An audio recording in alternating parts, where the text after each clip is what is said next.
मैं शमशेर सिंह। प्यारे मित्रों, आध्यात्मिक चैनल पर आपका स्वागत है। आज हम श्रीमद् भगवत गीता के 5वें अध्याय के 11वें श्लोक से प्रस्तुति दे रहे हैं। कायेन मनसा बुद्धया केवलेन्द्रियैरपि योगिने कर्म कुर्वन्ति संगय त्यक्त्वा शुद्धये। योगीजन शरीर, मन, बुद्धि और इंद्रियों द्वारा आसक्ति को त्याग कर आत्म शुद्धि के लिए कर्म करते हैं। श्लोक संख्या 12। युक्त कर्म फलम त्यक्त्वा शांति आपनोति नैष्ठिकीम अयुक्त काम कारेण फले शक्तो निबध्यते। कर्मयोगी कर्मों के फल का त्याग करके सदा रहने वाली शांति को प्राप्त होता है और सकाम पुरुष कामना करने के कारण उस कर्म के फल में आसक्त होकर बंधता है। श्लोक संख्या 13। सर्व कर्माणि मनसा संचयस्य सुखम वसी नव द्वारे पुरे देहि नैव कुर्वन् कार्यन्।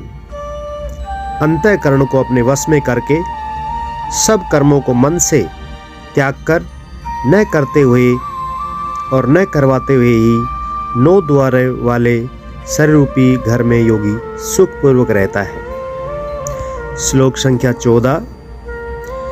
न कर्तव्यम न कर्मणि लोकस्य सृजति प्रभु न कर्म फलम संयोगम स्वभावस्तु प्रवर्तते।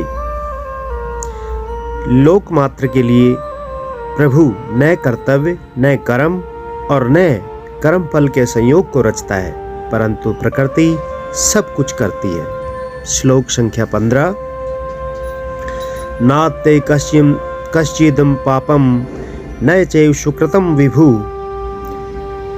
अज्ञानेन आवृतं ज्ञानम तेन मुह्यन्ति जन्तवः। सर्वव्यापी आत्मा न किसी के पाप कर्म को ग्रहण करता है और न किसी के शुभ कर्म को, पर ज्ञान के अज्ञान द्वारा ढके होने के से सब मनुष्य उस अज्ञान से मोहित हो रहे हैं।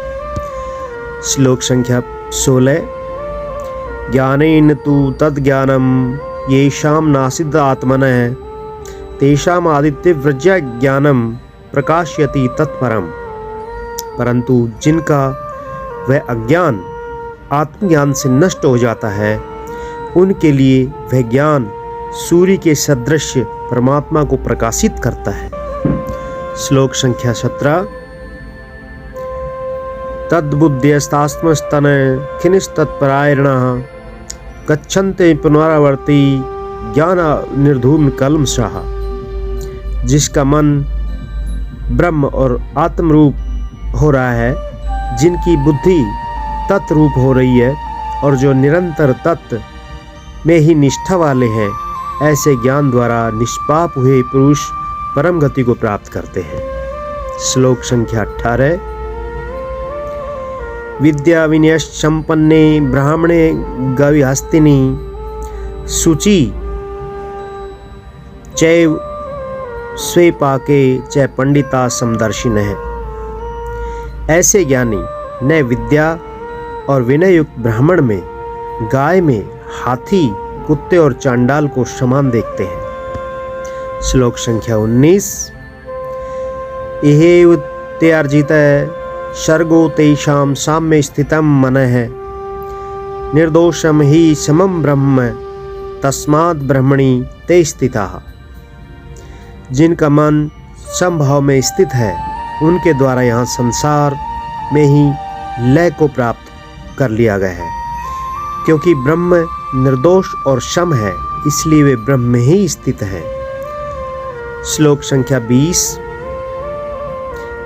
न प्रास्थित प्रियम प्राप्य न अप्राप्यम च अप्रियम स्थिर बुद्धि सम्मूढ़ो ब्रह्मविद ब्रह्मणि स्थित है। जो प्रिय को प्राप्त होकर हर्षित नहीं होता और अप्रिय को प्राप्त होकर उद्विग्न नहीं होता, वह स्थिर बुद्धि संशय रहित ब्रह्मा को जानने वाला पुरुष ब्रह्म में नित्य स्थित है। तो इस प्रकार हमने ये 20 तक श्लोक श्रवण किए। अगर वीडियो अच्छा लगा तो इसको लाइक कीजिए एवं चैनल को सब्सक्राइब अवश्य कीजिए। जय हिंद, जय भारत।